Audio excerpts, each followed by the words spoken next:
Puluhan ribu jemaah menghadiri Taplik Akbar Maulid Nabi Muhammad Shallallahu Alaihi Wasallam.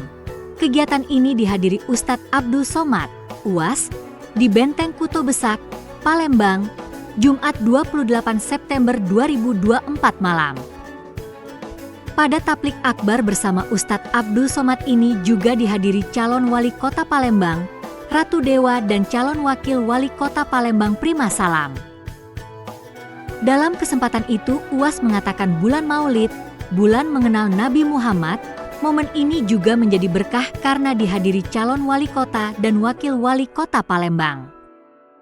UAS mengatakan di dalam suatu kawasan ada yang namanya kepala daerah, orang yang memimpin dengan kebijakan yang bisa berdampak signifikan terhadap masyarakat.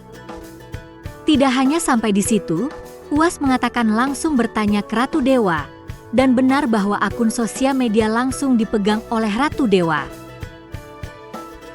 UAS mengatakan semakin yakin bahwa ketika melihat orang baik ditempatkan yang baik, insya Allah Palembang akan lebih baik.